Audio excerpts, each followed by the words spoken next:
Corvair, 1965, 140, red interior, Corvair Atlanta.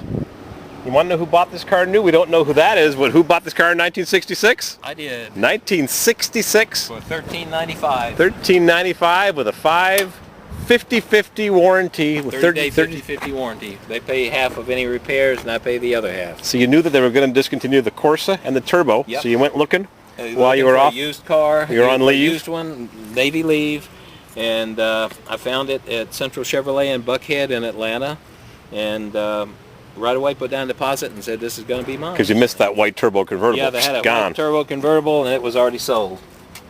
But so you bought this one, daily driver for 9 years. Yeah, and then on the used car lot. Right, and now for 6 months, $500. Yeah, nobody wanted to buy it when I tried to sell it back in the mid '70s, and got it back and decided to keep it for good. And it's back. It was a hobby car from 1975 to 2009, and now it's a backup, almost everyday car.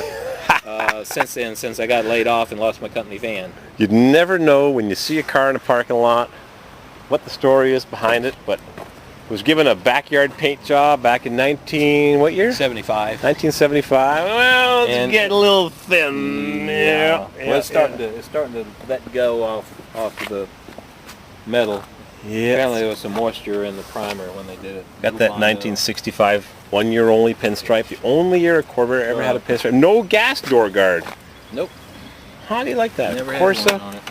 1965 CORSA. Red and red. And it's a survivor. It's dirty. It's not clean inside. It's a driver. 188,000 miles with an AM FM. And this man repairs AM FMs, and he might repair some AM FM hi-fis for me. I've got a few of them, some big ones. I like the monster receivers. It's still tight. Yep. After 40-something years. It's a little too tight. I need to adjust it again. It's going to be 50 years old next year. That's why I'm going to get it painted this year. Celebrated 50. It was actually built November 28th, 1964. I found the build sheet underneath the seat when I was redoing the seat. Really?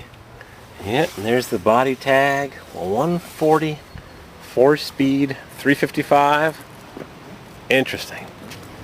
Nice to see the car. In a second, we're going to crank this baby up. She's a keeper. All right, red interior, map topics. Crank this baby up. 140, 188,000 miles. Oh, does she sound good? Correct stock exhaust.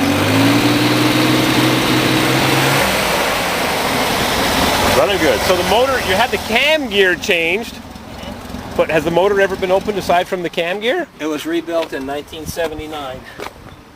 After 15 years, rebuilt. Bryson Chevrolet in Gaffney, South Carolina. Well, someone did a really good job because it runs sweet. All right, sir. Well, yeah. Go ahead. Finish what you were saying. Yeah, the guy that did it was a parts and service manager for Bryson Chevrolet. At the time, he was a member of the club in South Carolina. And I left it up there. I got assembled all the parts together and everything we thought we'd need. Left it up there with him, and about 2 months later, picked it up. And other than the cam gear and some little minor things, it's never had any other service. So how many miles did it have when he rebuilt it?